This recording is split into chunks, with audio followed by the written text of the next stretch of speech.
সেটা লিখবা হলো এইভাবে যে আনুভূমিকের সাথে লব্ধির সাথে যে উপাংশক থিটা ডিগ্রি কোণ তৈরি করে,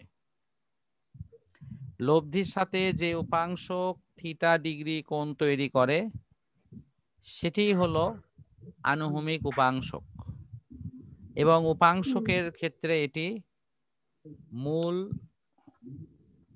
লব্ধির আর কস মূল লব্ধির কজ উপাংশক হবে।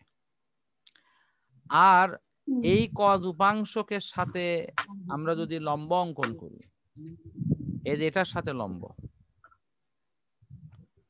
তাহলে সেই লম্বটি হবে হলো লব্ধির সাথে ওই লব্ধির হলো সাইন উপাংশক। তার মানে লব্ধির সাথে যে উপাংশক থিটা কোণ তৈরি করে সেই উপাংশকের নাম কি? কজ উপাংশক। আসলে কি এর নাম কজ উপাংশক? মোটেও না, এর আসল নাম হলো অনুভূমিক উপাংশক। এখন সেটা ভূমিতে শুয়ে আছে না ভূমির থেকে দাঁড়িয়ে আছে এটা কেউ দেখবে না। এটা হলো আমাদের একটা ধারণা, ভূমি মানে মাটির সাথে শুয়ে থাকবে, আর লম্ব মানে মাটিতে। হ্যাঁ, এটা আমাদের একটা ধারণা, কিন্তু এটি আসলে সর্বক্ষেত্রে আমরা আগে পড়াশোনা ওইভাবে পড়ছি, মানে নরমালি আর কি। আচ্ছা, এখন আমাকে বলো যে তুমি যে কোনো জায়গায় এই উপাংশক দেখার সময় একটি জিনিস খুব ক্লিয়ার করে দেখবা যে থিটা কোণ কার সাথে আছে। লব্ধির সাথে, আগে লব্ধিকে খুঁজে বার করো। লব্ধি মানে বুঝতো যেটা টোটাল মানে রাশি, সেটি তো লব্ধি। আর এমজি মানে ওজন বল কোন দিকে কাজ করবে? খাড়া নিচের দিকে না? এমজি বল কিন্তু তির্যক ভাবে কাজ করবে না, এটি খাড়া নিচের দিকে লম্ব বরাবর পৃথিবীর কেন্দ্র বরাবর কাজ করবে। ঠিক আছে? আর এর সাথে যে উপাংশকটি আছে সেটি আমাদের দুটো উপাংশক খুঁজে নিতে হবে। এই দুটো উপাংশক খুঁজে নেওয়ার পর দেখবা যে কোন উপাংশকের সাথে থিটা ডিগ্রি কোণ তৈরি করা আছে। যে উপাংশকের সাথে থিটা ডিগ্রি কোণ তৈরি করা থাকে সেটি হবে হলো কজ উপাংশক, অর্থাৎ আনুভূমিক উপাংশক। আর যে উপাংশকের সাথে কোনো থিটা কোণ থাকে না এবং এটা আনুভূমিক উপাংশের সাথে লম্ব বরাবর থাকে, সেটি হবে হলো উলম্ব উপাংশক, এবং এটি উপাংশকের দিক থেকে সাইন উপাংশক।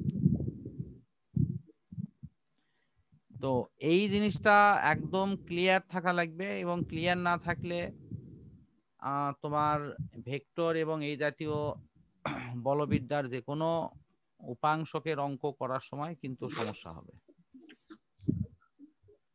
তো আশা করি এটাতে আর সমস্যা হওয়ার কথা না। ঠিক আছে কি? তা ওখানে তোমার ওই ছবিটা আমি যদি একটু ছোট করে এখানে এঁকে দেখাই, তো তাহলে এটি হলো একটা সরল দোলক ছিল।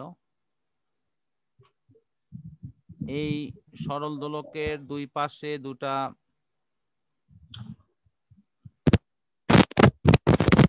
বাহু আমি নিলাম, এখানে বব গুলো লাগাই দেওয়া হলো।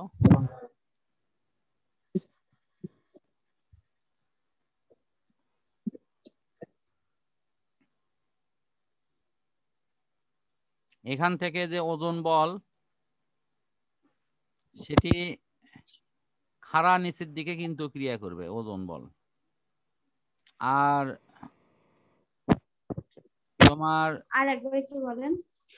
আর এই দিকে কাজ করবে হলো এই দিকে একটা উপাংশক কাজ করবে, এই দিকে একটা উপাংশক কাজ করবে। এখন এখানে যদি এমজি বল যদি খাড়া নিচের দিকে ক্রিয়া করে এবং এই কোণটা যদি থিটা কোণ হয়, তাহলে এটা হবে হলো এমজি কস থিটা। এই যে এমজি কস থিটা বল এদিকে কাজ করবে, এটা সুতার টান দ্বারা প্রশমিত হবে। সুতার টান কাজ করবে উপর দিকে, এটা কাজ করবে নিচের দিকে। আর এই এমজি বলের একটি উপাংশ সাইন, সেটা এই ববটাকে সাম্য অবস্থানে আনার জন্য প্রয়াস করবে, চেষ্টা করবে। এই উপাংশটা হবে হলো সাইন উপাংশ, সাইন থিটা, সাইন উপাংশ গটি। এই মোটামুটি এখানকার বিষয়গুলো আসবে। তো আশা করি এখন বুঝছো তাহলে।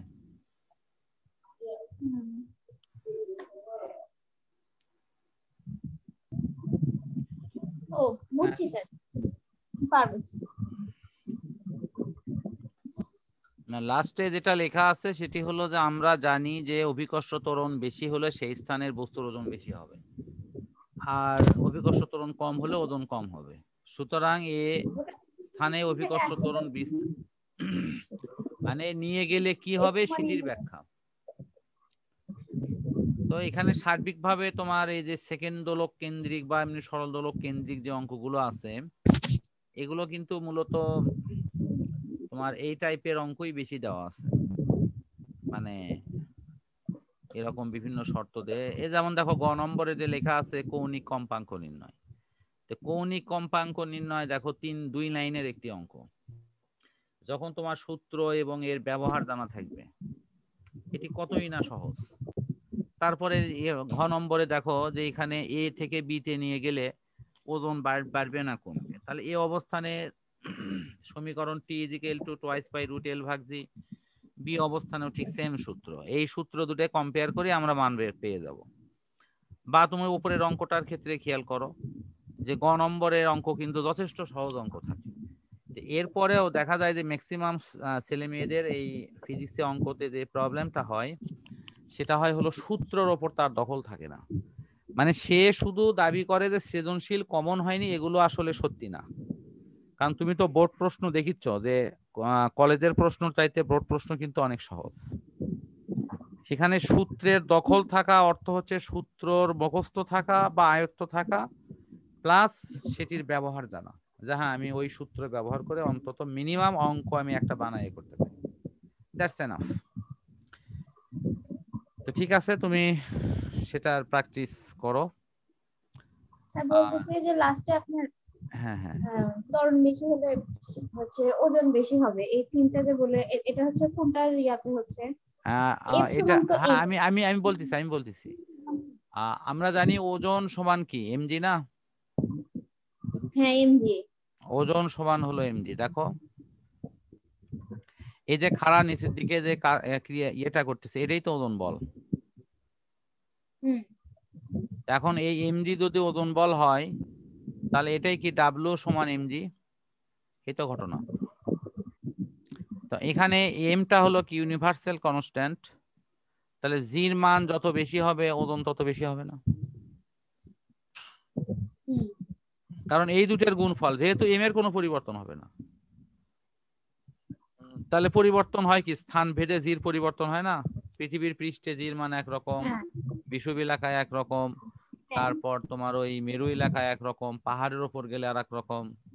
ওকে, তাহলে এই অভিকর্ষীয় ত্বরণ জির মান যেখানে বেশি সেখানে ওজন বেশি, জির মান যেখানে কম সেখানে ওজন কম। আমি উদাহরণ দিচ্ছি, যেমন মনে করো ডাব্লু, আমি দুটো মান বের করব। আচ্ছা আচ্ছা, আমি একটু একটু জাস্ট 1 মিনিট একটু লিখেই ফেলি একটা, আমি এটা হ্যাঁ এটা আমি লিখতে, ধরো এই যে এম, এই এম সমান 5 কেজি, এম সমান হলো 5 কেজি। ওকে, তাহলে আমি এমটা এই দুই জায়গাতেই 5 কেজি লিখলাম, 5 কেজি গুণন 5 কেজি গুণন, তাহলে এক জায়গায় হলো 9.8 আদর্শ মান মনে করো। তো আর একটা জায়গায় তুমি পাইছো হলো 10 মান, তাহলে যেখানে 10 পাইছো সেখানে মান হবে কত? 50। কিন্তু যেখানে 9.8 পাইলে সেখানে কত হবে? 49 না? গুণ করে দেখো, তাই হবে। হ্যাঁ তাহলে এখানে এই যে এখানে W1 এর মানটা যে কম হলো, কেন কম হলো? কারণ এখানে এখানে এই অভিকর্ষ ত্বরণের মান কম, তাই কম হলো, আর এখানে মান বেশি, তাই বেশি হলো। কারণ আমরা তো মূল সূত্র জানি যে W = mg, যেহেতু এমটা হলো ইউনিভার্সাল কনস্ট্যান্ট হিসেবে এম এর মান সব জায়গাতে এক, সুতরাং জির মান যেখানেই বেশি হবে সেখানেই ওজন বেশি হবে, যেখানেই কম হবে সেখানে ওজন কম হবে। আশা করি ওজন বলকে এম এর সাথে গুলাই ফেলছিলাম। আচ্ছা আচ্ছা, ঠিক আছে। আচ্ছা ওকে, ঠিক আছে, আজকে তাহলে এই পর্যন্তই থাক। আর এগুলোর কাজ যথারীতি কমপ্লিট করো, রাতের বেলায় পড়াগুলো একটু মানে রিভিশন করো।